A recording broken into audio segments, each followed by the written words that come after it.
From Washington, this is VOA News.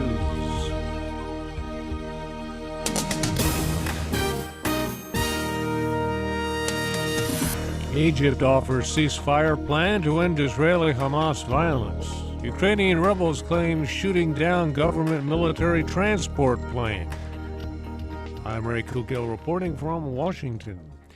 Egypt is offering a ceasefire plan designed to end a week of heavy fighting between Israel and Hamas militants in the Gaza Strip that has left scores of people dead. The Egyptian proposal, presented Monday, calls for a temporary ceasefire to take effect Tuesday. It would be followed by the opening of Gaza's border crossings and talks between both sides in Cairo within 2 days. A senior Hamas official says the group is open to the plan. An Israeli official says Prime Minister Benjamin Netanyahu will convene his security cabinet early Tuesday to consider it as well. Israel launched the offensive last Tuesday in response to weeks of heavy rocket fire out of Hamas-ruled Gaza. Palestinian medical officials say 185 people, including dozens of civilians, have been killed. The Israelis have suffered no fatalities. The United Nations Security Council unanimously adopted a resolution aimed at getting humanitarian aid to Syrians in a rare show of international agreement. After weeks of negotiations, Russia and China joined with other council members in support of the measure, which allows aid agencies to make deliveries of life-saving aid to Syria, even without the consent of the government in Damascus. Syria's civil war is now in its 4th year.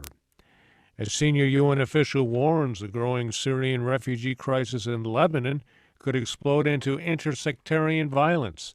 Lisa Schlein reports. Lebanon has the highest proportion of refugees of any country in the world. The UN Refugee Agency has registered more than 1.1 million Syrian refugees, and those numbers are going up by 12,000 a week. It is estimated the refugee population will reach 1.5 million by the end of the year. UN resident and humanitarian coordinator in Lebanon, Ross Mountain, says refugees now comprise 1/4 of Lebanon's population, and this is rising to 1/3.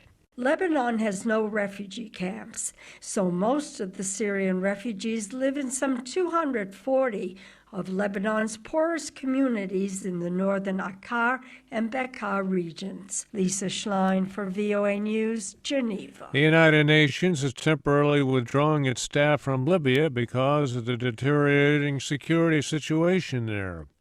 The UN support mission in Libya says the move to withdraw was prompted by fighting between rival militias over Tripoli's international airport and a continuing battle in the eastern city of Benghazi between a renegade general's forces and Islamist militias. U.S. Secretary of State John Kerry held more inconclusive meetings with his Iranian counterpart in Vienna Monday as the efforts continue to break the deadlock in talks on the future of Iran's nuclear program. We get details from VOA's Al Pessin in Geneva. Secretary Kerry had 2 meetings Monday with Iranian Foreign Minister Mohammad Javad Zarif as talks also continued at a lower level between Iranian nuclear experts and officials from the 6 countries representing the United Nations.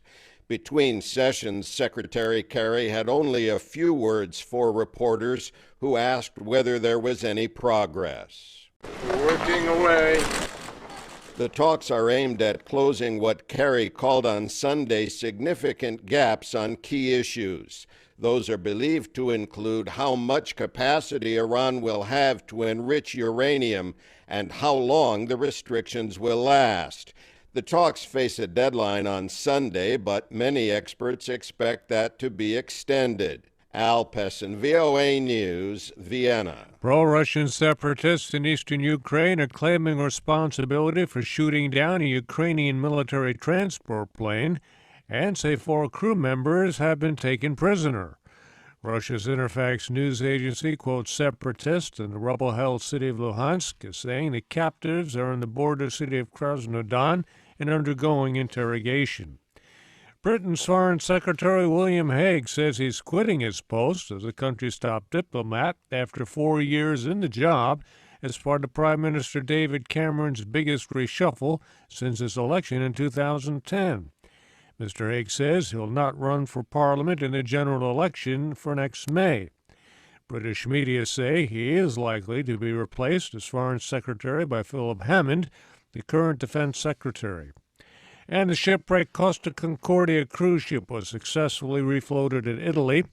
It sank in a nighttime disaster of the Tuscan island of Giglio 2.5 years ago, leaving 32 people dead. The ship's captain is on trial for manslaughter causing a shipwreck and abandoning the vessel before all passengers were evacuated. I'm Ray Kouguell in Washington. That's the latest world news from VOA.